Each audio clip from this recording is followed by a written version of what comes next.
잠깐만 기도하고 말씀 나누겠습니다. 주님, 오늘도 성령이여 말씀의 검을 당신이 친히 잡으시고 우리 성도들의 마음속에 이 불꽃 같은 말씀으로 채워 주시옵소서. 생명의 말씀이 우리 안에 넘쳐 흐르고 말마 자신과 세상과 어둠의 색을 이기고 승리하는 이 한 시간 될 수 있도록 주여 성령으로 돌아오셔서 예수님의 이름으로 기도하옵나이다. 아멘. 오늘 말씀의 제목은 말씀의 능력을 알고 있습니까? 이런 제목이었습니다. 바울사도는 오늘 본문 말씀을 주시기 전에 말세에 세상에 되어질 19가지 타락상을 이 디모데후서 1장 전반부에 기록되어 있습니다. 그걸 제가 잠깐 읽어드리면은 말세에 고통하는 때가 이르리니 사람들이 자기를 사랑하며 돈을 사랑하며 자랑하며 교만하며 비방하며 부모를 거역하며 감사하지 아니하며 거룩하지 아니하며 무정하며 원통함을 풀지 아니하며 모함하며 절제하지 못하며 사나우며 선한 것을 좋아하지 아니하며 배신하며 조급하며 사나우며 자만하며 쾌락을 사랑하기를 하나님 사랑하는 것보다 더하며 경건의 모양은 있으나 경건의 능력을 부인하는 자니 너는 이 모든 것에서 돌아서라. 한마디로 말세가 되면은 온 세상이 죄악이 간영하여서 극한적으로 도덕 붕괴가 일어남을 말씀하고 있습니다. 이들 중에 제가 세 가지만 여러분들에게 중심을 꼽아보면은, 첫째는 우리가 말세가 되면 오늘날 이 시대의 사람들의 마음이 자기 중심주의, 자기밖에 모르는 그런 시대에 접어들었다. 그래서 오늘 본문을 그것을 자기를 사랑하며 자기를 사랑, 남을 사랑할 줄 모르는 그런 패역한 시대가 됩니다. 두 번째로 물질 만능주의가 셉니다. 돈을 사랑하며, 처음부터 어디서 보면 돈 하지 않습니까? 돈이 미쳐버려요. 성경을 그대로 기억합니다. 그 다음 세 번째로 쾌락 우선주의. 여기 보니까 쾌락 사랑하기를 하나님보다 더 사랑합니다. 요새 뭐 세상이 미쳐 돌아가지 않습니까? 뭐 K-팝이다 하면 그게 수만 명, 수천 명 같이 춤추면 난리치는 거예요. 근데 교육을 하면 안 하고 이게 미쳐버려. 이게 벌써 아마 2000년 전에 이 선지자가 이걸 보고 예언을 해놓은 거예요. 그러면 우리 그리스도인들은 어떻게 되느냐? 그리스도인도 말세의 제약 중에 빠져가지고 경건의 모양만 있고 경건의 능력을 상실했다는 거예요. 껍데기만 예수 믿는 척하지 실질적으로 참 믿음을 잃어버린. 그래서 예수님도 이것을 미리 하시고 말세에 참 믿는 자를 보겠느냐, 예수님도 한탄하셨어요. 그러므로 우리 그리스도인들은 이러한 시대적 타락성을 보면서 우리 자신들을 스스로 점검해 보아야 한다는 점이 옳습니다. 물밀듯이 밀려오는 세상의 타락상을 보면서 과연 내가 서 있는 자리는 어떤 자리인가 자신을 돌아볼 수 있기를 바랍니다. 과연 이 폐역하고 구제불능이 되어가는 이 시대성을 바라보면서 나는 과연 어떤 그리스도인으로서 자리매김을 하고 살아가는가? 나는 과연 이 폐역한 시대에 소금이 되고 빛이 되어야 되는데,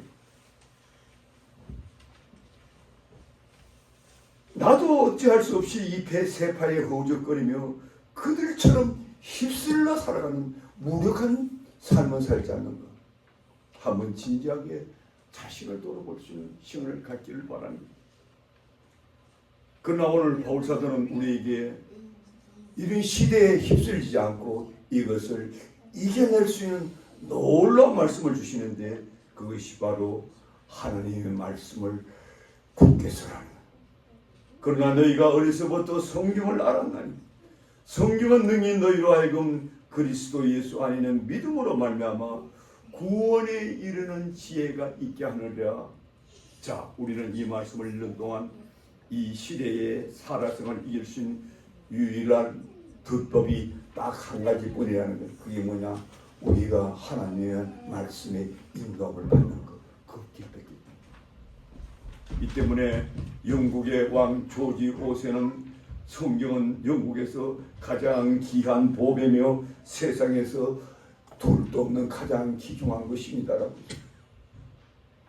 아브라함 링컨도 인류 창조일에 하나님의 최대 선물은 곧 하나님의 말씀인 성경이라고 했습니다. 왜 그랬을까요?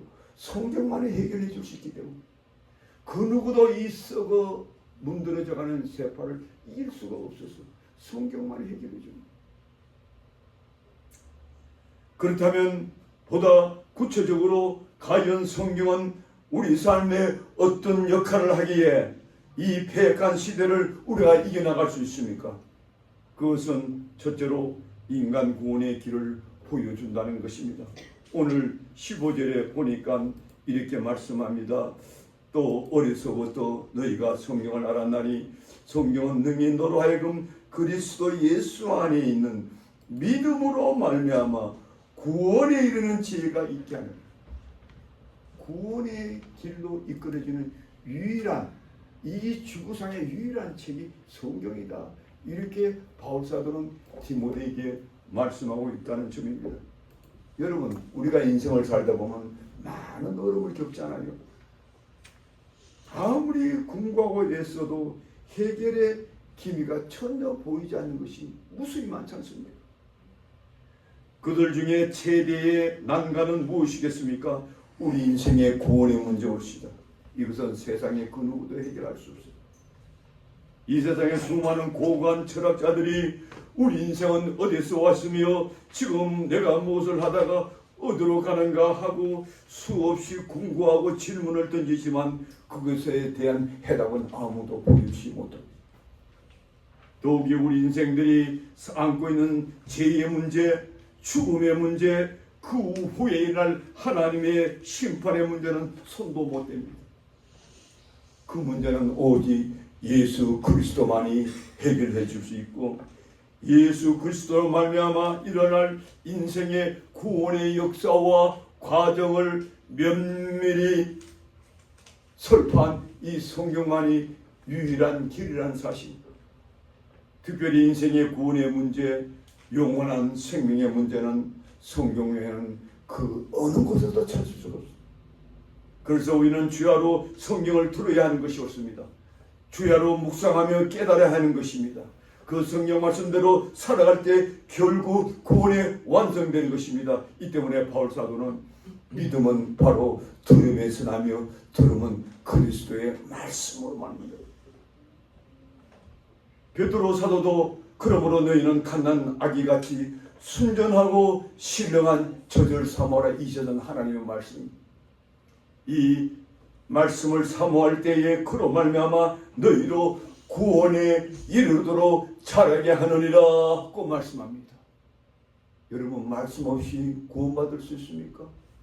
말씀 없이 믿음에 이룰 수 있습니까? 여러분, 말씀 없이 여러분이 이 세상을 이길 수 있습니까? 이 원수 마귀를 이길 수 있습니까? 결코 이길 수 없는 것이죠. 그렇다면 하나님의 말씀이 어떠하기에 이러한 놀라운 역사를 가져올까요? 그것은 바로 하나님의 감동으로 기록되어 있기 때문에 오늘 본문 3장 16절에 보니까 모든 성경은 하나님의 감동으로 기록된 것으로 라고 말씀하고 있습니다. 여기 하나님의 감동이란 뜻은 하나님의 숨결이란 뜻, 하나님의 호흡이란 뜻이, 즉 성경은 하나님의 기운, 하나님의 숨결이 간직되어 있는 책이란 점이 없습니다. 이 점이 모든 세상 책과 근본이 다른 것입니다. 한마디로 성경의 저자는 바로 하나님 자신이며 그분의 숨결이 간직된 책이 바로 성경이라는 뜻이 옳습니다. 이 때문에 이사야 선지자는 그의 성경 34장 16절에 여호와의 책은 여호와의 입이 이를 명하셨고 그의 신이 이것을 모으셨다고 증언했습니다. 베드로후서 1장 22절에 보면 예언은 언제든지 사람의 뜻으로 낸 것이 아니라 오직 성령의 감동함을 받은 사람들이 하나님께 받아서 받아서 말한 것이라고 하십니다. 그래서 성경이 유일한 책인 거예요. 여러분, 왜 우리 목사님들이 끊임없이 여러분들에게 성경으로 돌아오라, 말씀으로 돌아오라, 믿음으로 돌아합니까? 성경밖에는 해답이 없기 때문에 그래요. 그러므로 우리는 성경 말씀을 대할 때 아주 경건한 마음의 자세로 나아가야 합니다. 그 성경 말씀 안에 하나님의 영원한 생명이 간직되어 있고요. 그 말씀 안에 하나님의 무한한 사랑이 간직되어 있고요. 하나님의 놀라운 능력이 감춰져 있기 때문에 우리는 성경을 통해서 살아계신 하나님을 경험하게 되고 우리 죄 가운데 구원하러 오실 주님을 인격적으로 만날 수 있기 때문에 성경은 여러분들이 끝까지 간직하고 그 말씀을 붙들고 나아가야 할 이 세상의 유일한 책임을 믿으시기를 주의 이름으로 축복드립니다. 이것을 알고 신앙생활 한 사람들이 복된 자들입니다. 과연 이 세상에 그 어떤 책임들을 성경과 비교할 수 있을까? 모든 책을 다 모아보세요. 하나님의 입김이 담겨 있는가? 다 그 인간들이 쓴 책들입니다. 다 한계가 있는 거예요. 그래서 성경을 가르쳐 우리 절대 진리라고 말합니다. 성경 외에는 정확하게 모든 것을 보여줄 수 있는 것이 없어요. 그렇다면 이 하나님의 숨결이 담긴 성경은 구체적으로 어떤 역할을 합니까? 오늘 본문의 16절에 보면 4가지 역할이 나옵니다. 그것은 첫째로 교훈과 책망과 바르게 함과 의로 교육하기에 유익하다라고 말씀하고 있습니다. 첫째로 성경은 우리 인생들에게 진정한 교훈을 줍니다. 또 와서 물 한 잔 가져오세요. 우리 교인님만 빨리 가라.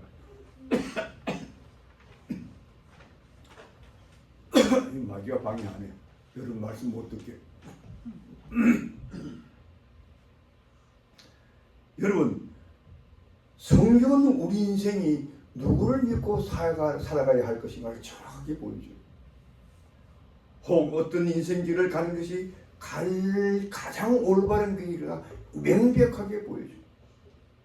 시편 기자는 이 사실을 너무나 잘 알기 때문에 그의 시편 119편 105절에서 주의 말씀은 내 발의 등이요 내 길이 빛입니다. 인생이 나아갈 그 어둡고 어두운 길에 유일한 빛으로 다가오는 게 성경이라. 이 때문에 시편 기자는 119편 18절에 내 눈을 들여서 주의 보에서 놀라운 것을 보게 해 주옵소서. 34절에는 나로 하여금 깨닫게 하여 주옵소서. 내가 주의 법을 준행하여 전심으로 지키리이다. 왜? 그곳에 우리 인생에 살아갈 모든 교훈과 해답이 주어졌기 때문에. 그래서 예수님도 말씀했잖아요. 진리를 알지니 진리가 너희를 자유케 하리라. 믿습니까? 우리가 성경이 다 해답이에요. 여러분 고민하고 살지 마세요. 무엇 때문에 그렇게 힘들어합니까? 성경이 해답이에요. 두 번째로 성경은 우리에게 책망을 하기 위해서 존재합니다. 성경은 우리 인생이 어디서 그릇 행하여 나를 끊임없이 보여줌으로 말미암아 그 우리 인생의 그릇 행함을 여지없이 책망해 주는 성경 말씀. 책망 없는 우리 인생은 그릇갈 수밖에 없기 때문에 옳습니다. 뿐만 아니라 성경은 그릇되게 간 우리 인생을 올바르게 고쳐줍니다. 되돌려준다는 뜻입니다. 우리 인생은 워낙 다 그릇된 길을 간 흔적들이 다 있죠. 그 그릇된 길을 가슴으로 상처나 있고 부서져 있고 아주 망가진 사람들도 있습니다. 그러나 성경은 분명히 그러한 그릇된 부분을 바로 고쳐주고 세워주는 거예요. 마지막 세 번째로 성경은 궁극적으로 의의 길로 인도한다고 했어요. 여러분, 우리가 구원받고 천국 가는 것은 하나님께서 여러분들의 나에게 의인이다 이렇게 심판해 주셔야 돼요. 바울 사도는 우리가 믿음으로 말미암아 의롭게 된다고 분명히 말했잖아요. 우리가 세상에 아무리 도덕적으로 선한 일을 가장 많이 해도 그 사람은 천국 못 가요. 천국으로 가서 유일한 길은 예수 그리스도를 영접함으로 말미암아 하늘에서 이제는 너가 죄 없노라 이렇게 선포해줘야 돼. 이 길을 명백하게 보여주는 게 성경이에요. 그래서 요새 신학생들은 이 로마서를 많이 연구합니다. 거기에 명백하게 나타나요. 이처럼 성경은 놀라울 정도로 우리 인생의 전 운명까지 좌우리할 만큼 귀중한 책인 것이 옳습니다. 그러나 가슴 아픈 것은 이러한 성경의 놀라운 호영성을 모르고 사는 사람이 우리 주위에 얼마나 많습니까? 심지어 교회 생활을 오래 한 사람마저 이런 성경의 호영성을 깨닫지 못하고 그저 형식적으로 신앙생활하는 분도 참으로 많습니다. 그들 중에는 성경이 무엇을 말씀하는가 많이 들어가지고 제법 이론적으로는 아는 듯 보이는데 실질적으로 말씀대로 살지 않으므로 헛된 신앙생활을 하는 분들이 많아요. 그렇다면 이런 현상이 왜 일어날까요?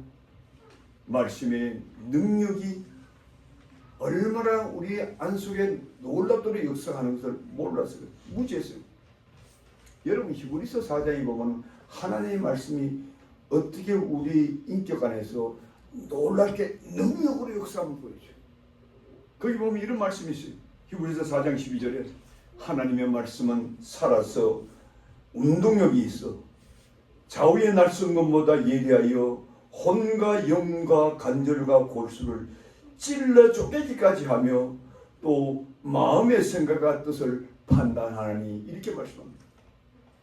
우리는 이 말씀 속에요 하나님의 말씀이 우리에게 주는 독특한 그 특성, 그 능력을 세 가지로 분류해놨어요. 첫째는 뭡니까? 말씀이 굉장히 역동적이라는 거예요. 살아서 운동력이 있다는 거예요. 그저 죽어있는 문자가 아니라는 거예요. 계속 살아 움직이며 역사되는 특징을 가지고 우리 다른 모든 책은 뭡니까? 그냥 죽어있는 문자인 거예요. 성경만이 그렇지 않아요. 성경은 역동적으로 살아서 움직인다는 거예요.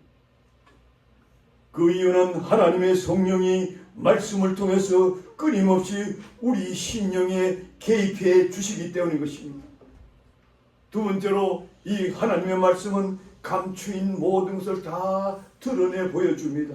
오늘 이 사실을 수술대에 놓인 예리한 칼에 비유하지 않습니까? 칼은 사물의 뭡니까? 내부를 그냥 베어내는 거예요. 수술실에 가면 의사가 왜 칼을 들어댑니까? 그 내부의 상태를 알아보기 위해서 들어대는 거예요. 이 사람이 암 환자인가? 뭐 폐병 환자인가? 그거 드러내봐야 하는 거예요.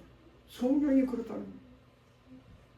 우리 인생의 가장 깊은 부분도 하나님의 예리한 칼, 즉 말씀에 의해서는 결국은 드러나게 되고 그 드러난 심령의 죄로 말미암아 찔림을 받고 결국은 회개하고 돌아오는 거예요. 이처럼 살아야지. 성령께서 개입하기 때문에 말씀으로. 그래서 말씀의 세 번째 특징은 심령의 변화를 가져오는 것이 하나님의 말씀. 이 때문에 성경에 세상의 그 어떤 악한 자라도 성령을 통해 들려주는 말씀 앞에는 돌이키지 않을 수가 없는 겁니다. 이 사실을 여지없이 보여주는 장면이 사도행전 2장에 나오지 않습니까? 거기 보면은 오순절날 성령 충만을 받은 베드로가 담대히 회중을 향해 말씀을 전하자 그들이 이 말을 듣고 마음에 찔려 베드로와 다른 사도에게 물어 이르되 형제들아 우리가 어찌할꼬 이와 거나도 우리가 어찌하면 좋겠나. 마음에 엄청난 찔림이 오니까 어떻게 했으면 좋겠습니까? 막 부르짖는 거예요. 그러자 베드로가 이르되 너희가 회개하여 각각 예수 그리스도의 이름으로 제사함을 받으라. 그리하면 성령을 선물로 받으리니. 말씀 앞에 변화가 일어나는 겁니다. 말씀이 살아서 역사되기 때문에 성령께서 개입하기 때문에 이 손목사 이 자리에 설교하는 것보다도 그 손목사의 입을 통해서 전달되는 하나님의 말씀이 여러분들 심령 골수의 폐부를 찔러서 되기 때문에 이런 하나님의 역사가 있을 때 진정의 구원의 역사가 일어난다는 것. 믿으시면 아멘 하시기 바랍니다. 이것이 복된 우리 인생의 길인 겁니다. 이것이 복된 길입니다. 이거보다 더 큰 복되기 없고 그래서 성경은 우리 인생을 살리는 유일한 길인 것이. 그러므로 여러분들 어찌하든지 하나님을 믿고 성령을 의지하고 살아야 돼. 그 외에는 길이 없는. 더군다나 이 세상은 갈수록 폐역해지고요, 공고해지고요, 여러분들이 감당할 수가 없어요. 이미 세상은 마귀한테 다 이미 갇혀 있기 때문에 우리 스스로 그들을 죽게 이끌 수가 없는 거예요. 하나님께서 개입해야 되는데 그 말씀을 찾아오시는 성령이 없어. 그래서 여러분들 꼭 주일날 되면 어떤 일이 있어도 따라합니다. 주일 되면 어떤 일이 있어도 말씀을 듣자. 성령께서 개입하는 수가. 성령께서 여러분들의 삶을 변화시켜서 여러분의 인생을 새롭게 하고 구원의 길로 이끌기 때문에 이게 성경입니다. 그러자 그 말을 받은 사람들은 세례를 받으며 이날의 신도의 수가 3,000이나 더하더라. 그들이 사도의 가르침을 받아 이제는 서로 교제하며 떡을 떼며 오로지 기도에 힘쓰더라. 완전히 사람들이 변화돼요. 이게 사람이 하는 겁니까? 누가 연설을 다해 잘해서 그렇게 됩니까? 택도 없이 하나님이 하시고. 이처럼 말씀을 통해 심령의 변화를 받으면 교회도 부흥이 일어납니다. 우리가 아무리 이 세상의 제약 가운데 허덕였더라도 성령께 이끌림을 받고 성령의 이끌림을 받은 목자로부터 성령의 말씀을 드리면 이런 놀라운 역사가 나타납니다. 그러므로 우리 모두 말씀 앞에 올바른 믿음으로 나가야 합니다. 하나님의 말씀을 간절히 사모하는 마음으로 그분께 다가가야 합니다. 말씀이 떨어질 때마다 회개하는 심령으로 다가가야 합니다. 하나님의 말씀을 간절히 사모하는 마음으로 그분께 다가가야 합니다. 우리가 말씀을 떨어질 때마다 어찌할 고하는 회개하는 심령이 되어야 합니다. 이래야 진정 우리 마음의 변화가 일어나고요, 역사가 일어나고요, 구원의 역사가 일어나고요, 축복의 은혜가 채워지는 것이 없습니다. 그렇다면 이제 우리가 한 걸음 더 나가서 이렇게 말씀이 지향하는 그런 궁극적 목적이 무엇인가 상교하고 말씀을 맺어볼까 합니다.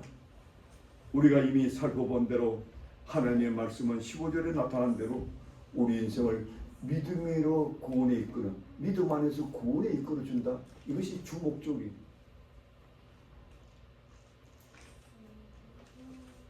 그러면 그것으로 끝나는가? 아닌 거예요. 우리 하나님께서 여러분들과 나를 특별히 불러주셔서 말씀과 성령으로 거듭나게 하시고 새 사람을 이루어서 하나님의 백성을 사는 것은 이제부터 여러분과 저를 통해서 하나님의 나라를 이루어가기 위해서입니다. 그게 하나님의 궁극적 목적이에요. 예수님께서 이 땅에 오실 때 최초에 하신 말씀 뭡니까? 회개하라, 천국 가까웠느니라. Repent. Kingdom of God is near here. 하나님이 이 땅에 오신 궁극적 목적은 하나님의 나라. 그 하나님의 나라를 이루기 위해서 먼저 우리 마음에 하나님의 나라가 이루어져야죠.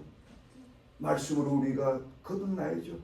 그 다음에 우리 무리 가운데 또 하나님의 나라가 이루어지. 그것은 여러분들이 말씀으로 거듭난 백성들이 함께 모일 때 주님께서 그 자리에 임재한다고 그랬어요. 예수님이 하나님이 이 자리에 임재하면 그 자체가 하나님의 나라인 거예요. 그러나 여러분 한 발자국밖에 안 하면 그 뭡니까? 사탄 왕국 아닙니까? Kingdom of Satan. 이 두 나라가 그냥 대립해서 있는 거예요.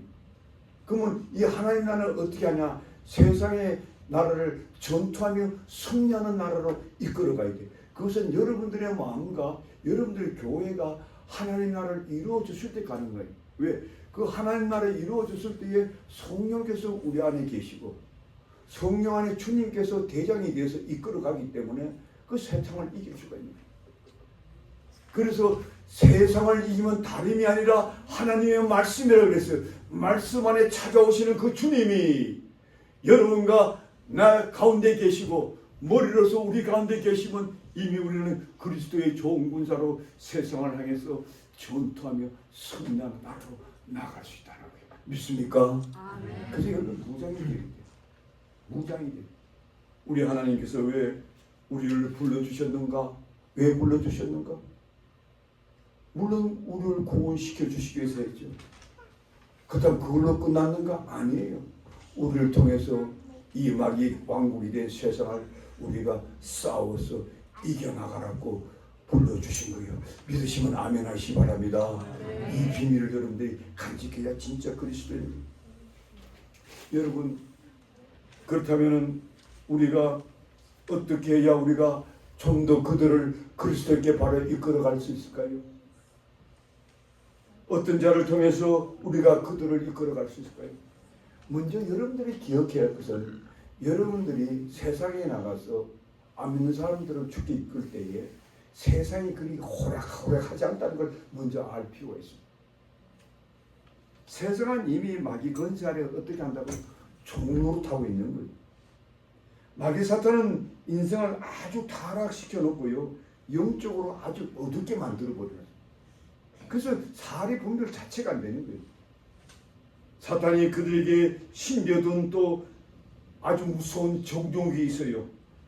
그래서 사람들은 전부 세상 사는 동안 이 정욕의 노예가 되어서 살아갑니다.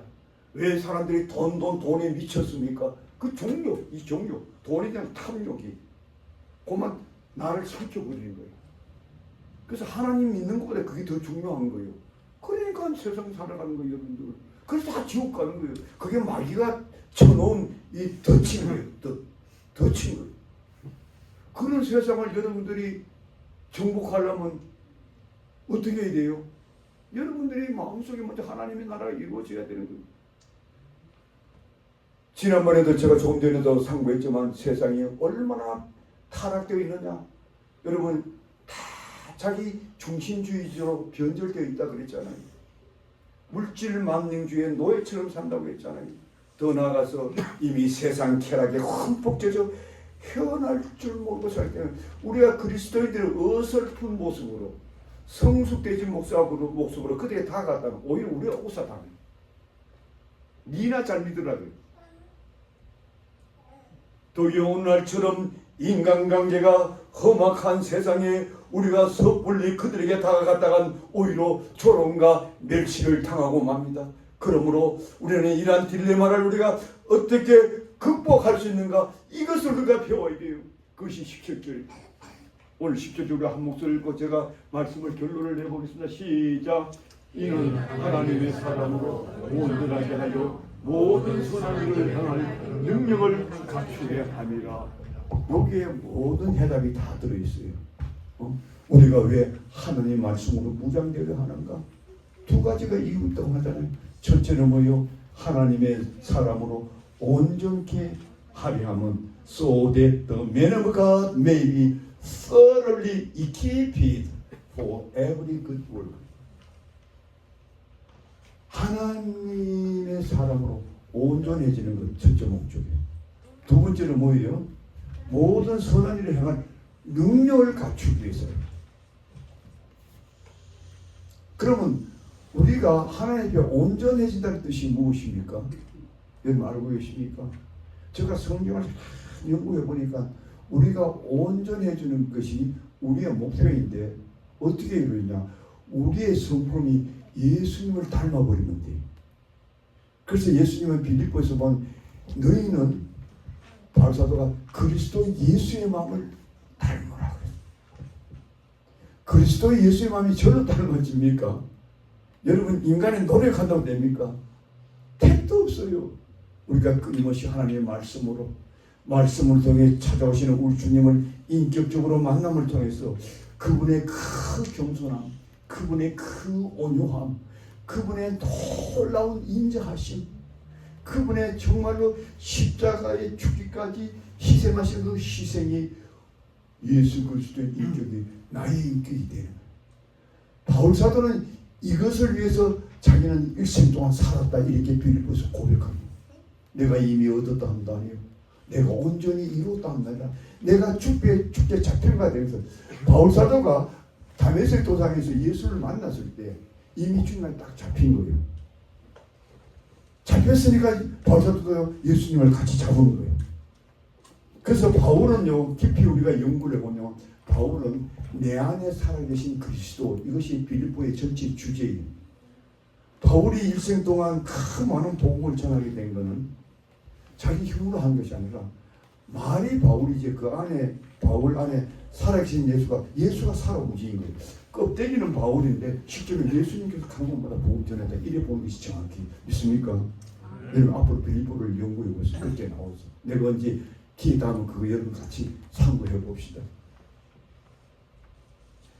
예수 그리스도의 성품을 닮으면 그때부터 우리가 참된 그리스도인으로서 이 사명을 감당할 수가 있다 이 뜻이에요. 그래서 여러분들이 말씀 안에 찾아오시는 주님을 주일마다 만나십시오. 그 주님께서 어떻게 여러분들의 인생을 변화시키고 굳고 완악하고 고집스럽고 내 인생 내 것이라고 내 마음대로 사는 우리 인생을 얼마나 철저히 깨트려서 하나님의 사람, 의의 사람, 진리의 사람을 만드는 것. 여러분 영적으로 성령을 통해서 하나님의 사람으로 온전하게 이루어나가는 이 말씀의 역사를 통해서. 제가요 여러분들 보면 여기 사는 사람 보면요 이재한 씨가 10년 제일 오래 살았잖아요. 여기 뭐 한 6년 7년 사는 사람도 있고. 지금 우리 이재한 씨가 얼마나 많이 변화된 줄 아세요? 여러분 몰라서 그러지. 제가 잔소리 만번해서 변화되는 게 아니에요. 우리 주님께서 말씀으로 사랑하기 때문에 우리가 다 마찬가지예요. 다 맞아. 너무 놀라우신 분이에요. 그리고 두 번째로 뭐예요? 모든 선한 일을 행할 능력을 갖추게 함이라. 여러분들 모든 선한 일이 굉장히 포괄적인데요. 여러분 제가 한마디로 표현할게요. 이 세상에서 가장 의롭고 선한 일은 무엇입니까? 사람들을 그리스도에게 이끄는 거죠. 여러분 사람을 그리스도에 이끌면 더 선한 일이 있을까요?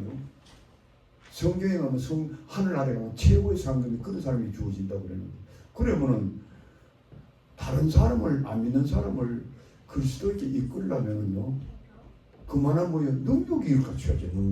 능력이 있어야죠. 그러려면 여러분들이 두 가지를 갖춰야 되는 거예요. 다시 말씀드리면 그 갖추기 위해서 여러분들이 예수 그리스도의 성품을 소유하고, 두 번째로 그 사람들을 그리스도에 이끌 수 있는 하나님의 나라에 대한 그 깊은 목적과 그 의미를 깨달아야 해요. 제가 참 미국 와서 공부하러 왔다가 82년도에 어떻게 하면 하나님의 나라를 이루는 인생을 살아갈까, 그걸 연구하면서 그거 가지고 막 박사학위도 받고 하려는데 목회하다 보니까 하지 못했어요. 목회가 너무 힘들고 어렵고 정신없다 보니까. 그런데요 정말로 주님께서 나에게 통해서 보이신 게 뭐냐면은, 내가 이론적으로 하나님 나를 알아서 박사 받는 것보다 성도들과 부딪히면서, 우리 예수님께서 12제자와 부딪히면서 3년 동안 어떻게 그들의 마음속에 하나님의 나라를 심어줬어. 그들이 오순절날 성령 받고 그 시골뜨기들 무식한 애들, 심지어는 요새로 말하면 국민학교도 못한 아주 천박한 애들을 어떻게 3년 동안 말씀으로 변화시키고 성령 받게 해서 이 세계 역사도 바꿨는가. 그것은 우리 예수님께서 그들에게 하나님의 말씀을 심어줬기 때문에. 그 심어준 게 뭐냐? 하나님의 나라인 거예요. 하나님의 나라. 여러분들이 우리가 흔히들 하나님 나라면 우리가 예수 믿고 나중에 죽으면 저 천국에 거기 하나님의 나라에서 영원히 살 것이다, 이렇게 사람들 다 생각하잖아요. 믿는 사람들은. 그 말이 옳아요. 올바른데 그것만 하나님의 나라가 아닌 거예요. 그건 우리가 도달할 마지막 단계는, 마지막 계단. 그러나 이미 여러분들 예수님을 영접한 순간 이미 여러분들의 마음에 하나님의 나라가 시작되었음을 믿으시기 바랍니다. 하나님의 나라는 뜻은 예수님이 통치하는 곳이 하나님의 나라예요. 이미 예수님을 영접했다는 것은 예수님이 여러분 마음에 계시다는 뜻이, 예수님이 이미 여러분들의 마음을 다스리고 계시는, 그게 하나님의 나라인 거예요. 그리고 다신혼을 받는 여러분과 내가 이 자리에 함께 예배드리는 이 무리 가운데 하나님의 나라가 이루어지는 거예요. 그래서 예수님이 뭐라고 했습니까? 하늘나라는 여기 있다 저기 있다 할 것이 아니요 바로 너희 중에 있느니라. 그 뜻은 뭐냐면 어몽유 너희 무리 가운데 있다는 뜻이에요. 너희 무리 가운데. 그래서 여러분들이 여기서요, 여러분들 마음속에 하나님 나라가 이루어져야 이게 진정한 천국이 이루어지는 거예요.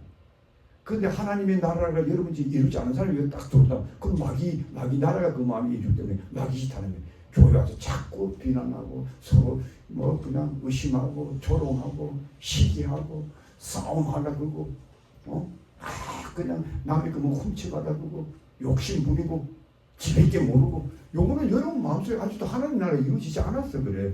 그 사단이 여러분들 아주 지배하고 있어. 육신의 정욕을 이용해가지고. 여러분 그렇게 하면 안 돼. 그건 그리스도인 아닌 거예요.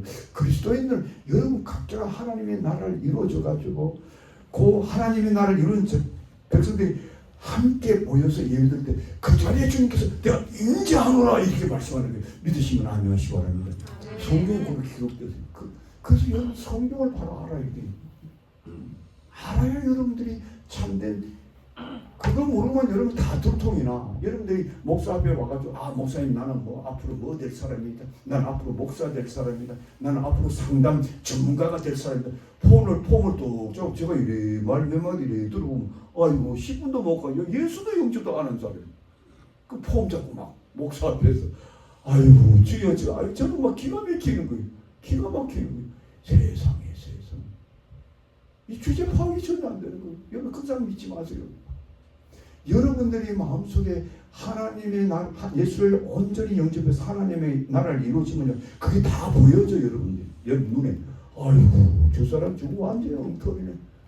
혼자 예수 잘 믿는다고 폼 잡고 다니네. 이게 다 보여져요. 그래서 여러분들이 먼저 참된 이 하나님의 나라, 즉 다시 말씀드리면 하나님의 사람으로 온전케 되었어. 예수 그리스도의 성품이 우리 안에 우리 인격 안에 형성되었어. 그 다음에 모든 선한 일, 이 세상에 얼마나 선한 일이 많습니까? 그 중에서 가장 선한 일은 뭡니까? 안 믿는 사람을 그리스도께 이끄는 것, 즉 하나님의 나라 백성으로 이끌어가는 거예요. 이것을 결정적으로 담당해 주신 자 바로 하나님의 말씀이다 하는 거예요. 여러분 제가 이렇게 말씀드려도 여러분들은 하나님 말씀을 멀리 할 겁니까? 하나님의 말씀을 멀리 가져드릴 것이 아무도 없어요. 그러므로 제가 오늘 말씀을 요약하겠습니다. 시간이 거의 다 돼가기 때문에 오늘 제가 여러분에게 말씀드린 것은 오늘 말세에 일어날 시대적인 타락성을 여러분들이 보라는 거예요. 얼마나 부패되고 얼마나 자기밖에 모르고 얼마나 지 혼자 잘 살겠다고 돈밖에 모르고 얼마나 지옥에 행복하겠다고 그냥 쾌락만 추구하고 요게 말세에 완전히 도덕이 다 붕괴되었어요. 여러분 이런 때에 우리 그리스도인들이 살아남을 길이 있나요? 심지어 그리스도인도 세상이 짝해가지고 그 세파에 그냥 힘을 내줘가지고 경건의 모양만 있고 능력을 다 상실해. 그래서 바울 사도는 이 사실을 너무나 잘 알았기 때문에 후배 디모데에게 너가 어디 가서 말씀을 전하든지 너희가 배우고 확신한 일에 거하고 너희가 듣든지 안 듣든지 하나님의 말씀을 전파하라. 그 하나님의 말씀을 받는 자들이 정말 하나님의 사람이 되고 이 거친 세상을 이기고 승리할 수가 있다. 그 외에는 길이 없노라. 오직 하나님의 말씀만 붙들고 살게 하거라. 거기에 우리 인생의 구원의 길이 있고 모든 책과 구별된 것이 바로 하나님의 말씀이요. 거기에 우리가 받을 수 있는 모든 교훈, 책망, 바르게 함, 의가 그 안에 다 있고 그 안에서 우리는 생명을 발견하고 성경이 지르는 그 역동적인 역사로 말미암아 감추었던 모든 비밀이 다 밝혀 드러나고 궁극적으로 우리 인생을 다 변화시켜서 하나님의 성품을 닳게 해서 이제는 천국을 소망하고 살 수 있도록 가장 성숙한 그리스도를 만들어. 저 뒤에 우리 박종원 씨 참석했는데요. 오늘 왜 참석한 줄 아세요? 저 사람이 일을 너무 많이 하다가 막 피곤해 지쳐가지고 쓰러져가지고 병원에 간 적이 있어요. 제가 그렇게 가기 전에 여러 번 말씀드렸죠. 너무 무리하지 말고 주일날 교회 나오시오.